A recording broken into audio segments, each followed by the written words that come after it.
Before I begin this video, I forgot to mention, number one, if you're interested in buying any of the EcoFlow stuff, I'll put an affiliate link down below.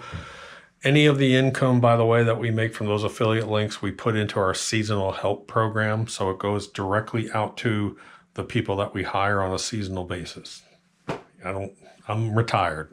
So that's what we use it for. But the question that might come up is, should you buy the old EcoFlow DPU or should you buy the DPUX? And here's my opinion on that before we start this video. If you just want a good backup system, in other words, you just want a backup system, let's say, just to power your house in a power outage, and you're not really going to have a whole bunch of solar, and you're not worried about running a 5-ton AC unit, that kind of stuff, then the old DPU you can get on a steal right now. Those things are a really good buy. I'll put a link to the EcoFlow down below. So if you can pick those up on a sale price, they're good. If you plan to really crank up your solar input, or if you want to be able to run completely off grid and have a lot of batteries, so as an example, you want to run your HVAC system and you want to run 220 stuff and you're going to stack up batteries, then the DPU, this is the DPUX. This is the new version. And this is a more powerful system. Instead of having one of these heads can run 10 batteries, you can send a ton of power over. You can send 12,000 watts. This is a 50 amp plug going over to the house. And I'll talk to you real quick about this box, which if you're going to get this system, you need to get this box as well. You don't need that with the other unit. So anyways, here we go. We'll do a video. What are we doing today, Doc? Today, this morning, we were scheduled to have snow flurries. And if anyone knows me, if it's going to snow, I'm going to be outside in the snow. I grew up in New England, and I just miss the snow. In Georgia, we get a snowfall once every 2 or 3 years, and I just love snow. Used to hate it when I was growing up. Now I love it. So I'm going to run up there this morning. I'm doing a little bit of dove hunting. Deer season's over. And I have a coyote that's starting to visit my upper field. If I'm going to take both guns with me in case he shows up. Then we're going to take the house off grid.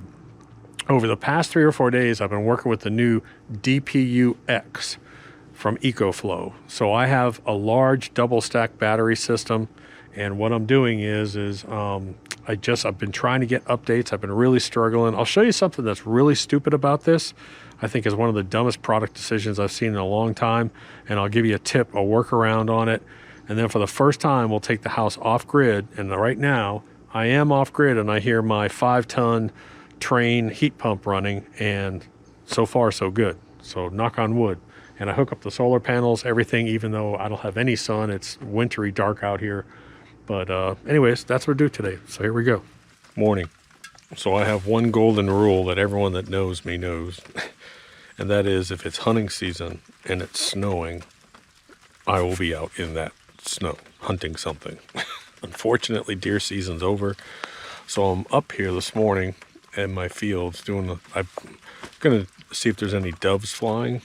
But also, I brought my AR with me.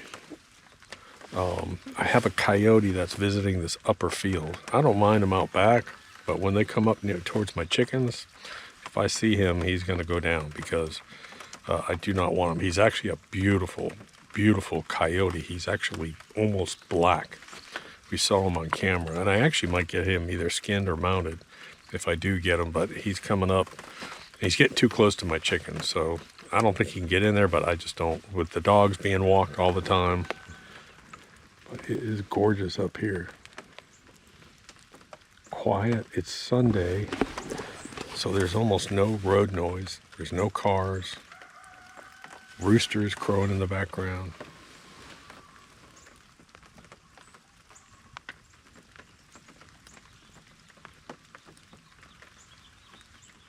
Oh, my feet are freezing because they're wet. Solar panels that lead into the cabin to my EcoFlow. Now I had an EcoFlow DPU, and the DPU had, muddy are my feet.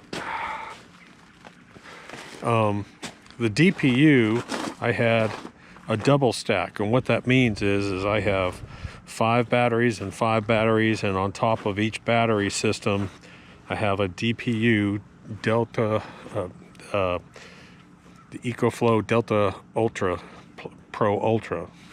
It's the old one. And so I decided to go ahead and upgrade to the DPUX. So with the X, you can actually put 10 batteries on one inverter head. I will tell you that I have had nothing but trouble, and dealing with tech support too, trying to get this system to recognize older batteries and dealing with cables. Are they new cables? Are they old cables? Because the cables that came with the DPUX they look identical to the old ones I had. They're not heavier. They're supposed to be heavier.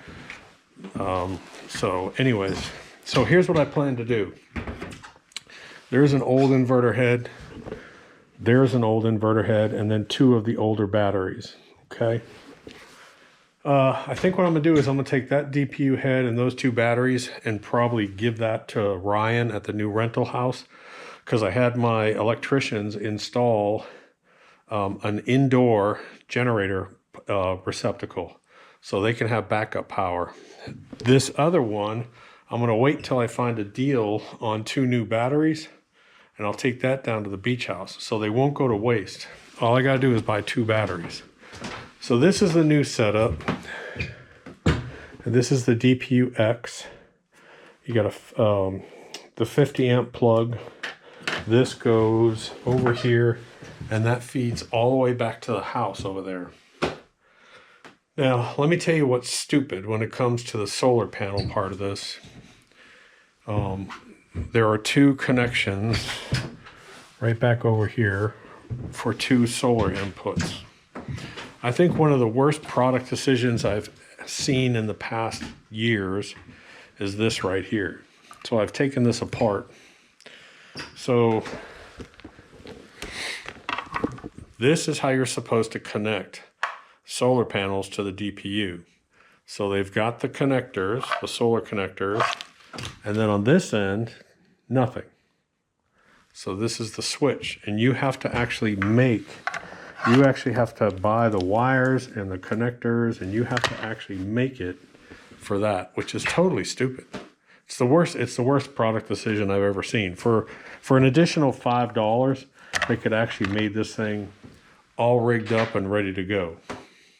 Horrible decision. Matter of fact, I saw another guy reviewing that, and he said the same thing. He said a lot of people don't have all the connectors and crimps and everything, and you have to learn how to do it. I know how to do it, but that's horrible. So here's what I did, and this is what I recommend. They sell, I forget the name of this. This is a generator box right here. So see this? It has an inlet for a generator plug, but it also has solar inputs. And on this end, it has solar inputs all set. So this isn't that expensive. And so what I recommend is if you buy the DPUX, buy this, because here's what you can do. You can use this as a pass-through. So right now it's on PV2. If I switch that over to generator, now there's no input from my solar. So basically I've shut off my solar. So you can use this as a pass-through and a shut-off. It's all set, ready to go. So get this. If you're going to get this, because it serves 2 purposes.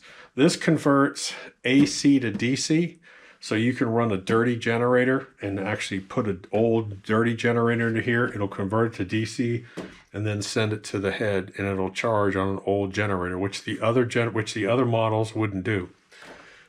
So anyways, so I'm gonna take this off. This is my old 50 amp connection hub that used to connect my 2 inverters and make it 50 amps. I don't need this anymore. That basically is trash. I'm gonna take that off and I'm gonna mount this up here. And then we're gonna test this. I've got it hooked up I cannot get these batteries to show any kind of update. I've sent support several emails and pictures. We'll see what they say. It's recognizing all 10 batteries. I just don't know what it'll do. So I'm supposed to have 12,000 watts going over there, and we'll see what happens. So let me mount that. Now let's try this. Let's turn on the solar. PV1, PV2. Let's see what happens here. Oops. Looks like we got some input here. Got 249 watts. It is completely cloudy outside, and those things probably have rain or snow on them. For a total of 246 watts right now. Again, snow this morning, completely cloudy, no sunshine. I had the solar panel array I have out there is 3,200 watts and 3,200 watts, so 6,400 watts total when it's sunny. So as it stands right now, AC power is on. These new connections, this all seems to be working. I don't have any error signals, so we're going to take the house off grid and we're going to see what happens. Okay, so let me run out here and show you the setup. Cabin is over there, solar panels. There's a 2224 cable. It's a big, massive cable that runs underground back over here.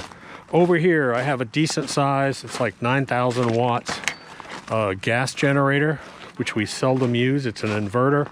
That actually feeds into that box from here. The underground cable comes into here. Now this is an AB switch. So when I go down, I'm actually pulling from the EcoFlow. When I go up, I'm pulling from the generator. Let's put it down. Come here. Hey, come on. Come on. Come here. Come on. Come on. Come on. You weren't supposed to be out here. All right, so I'm back at my power panel. So this is my interlock switch. This is the main up here, and this is the generator. This is my EMP shield, which if you don't have one, get one. I use it. All I care about really is lightning. So that's what it's there for. So we're going to kill the house power. We are dark. Now we're going to go generator on. And we're going to see what happens. So the last time I did this, everything worked great until my 5-ton air unit kicked on for heat and it shut down the old double head system.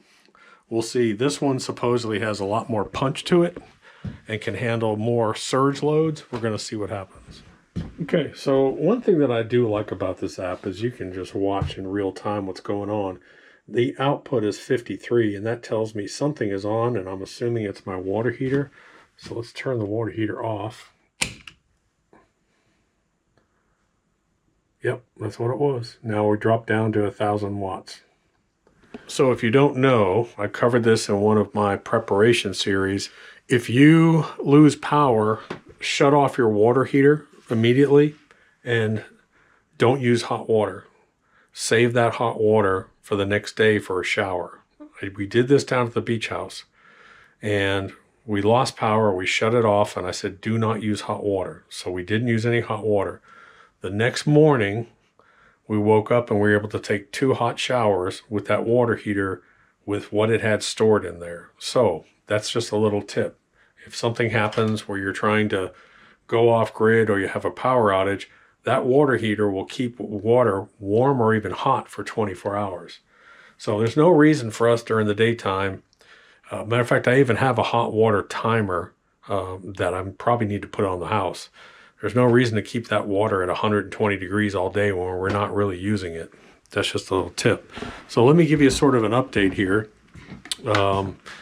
We pretty much have LED lights on.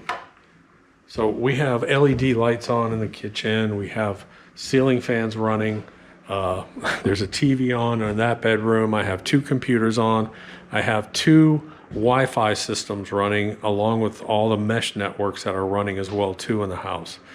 I have turned down the heat in this place pretty low because I am actually running my favorite thing in the whole house, which is my Vermont Castings wood stove with just a little fan to circulate, these little kinetic fans, and then the ceiling fans, and it is toasty in here. So that's been running for ever since I shut down. And let's see what the inside temperature is real quick. She made coffee earlier. We run the microwaves. It's all fine. So let's see what we got here. Inside is 66 degrees right now inside in the living room. I have the heat on 58. Now let me give you a little heads up here. The heads up being that my 5-ton train ran fine, was running. And then all of a sudden I got a signal, a little repair signal, and I opened up the Nest app and it said that there's no power to the C wire.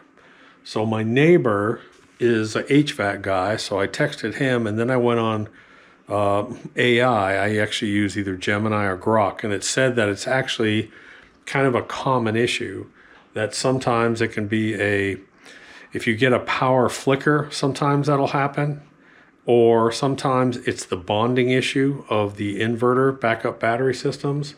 So it recommended that I pull this off, leave it off for about 15 seconds, and then put it back on, and it went back to normal. So again, that is a known issue apparently.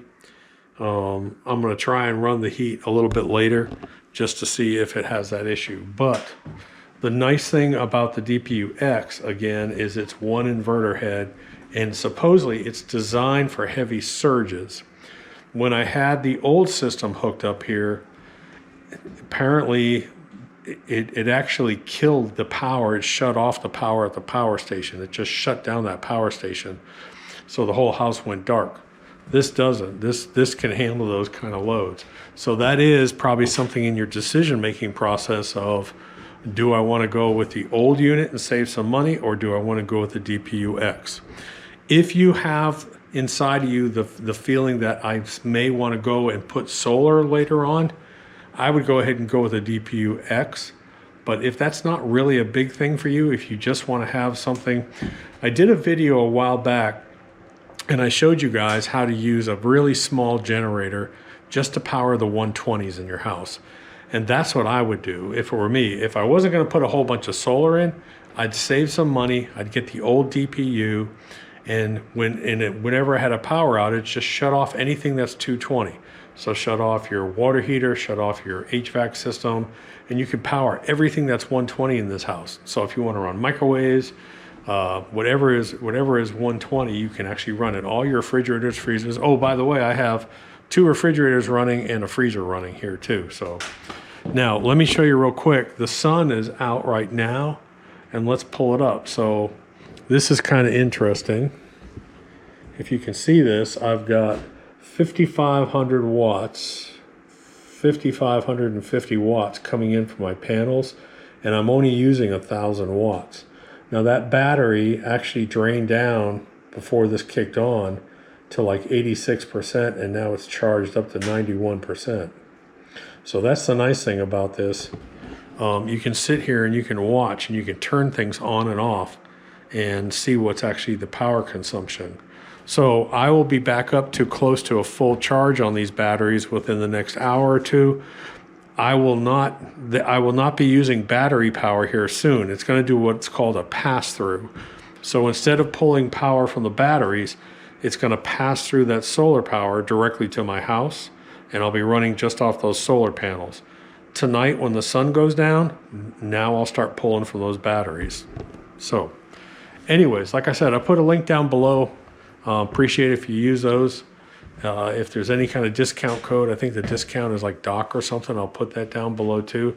But so far, I'm pretty happy with it. The only issue I'm having, like I said, is with the batteries and trying to go through this whole update process. That's the only glitch I'm seeing in it so far, but it's running well. That's it. Talk to you later. Doc.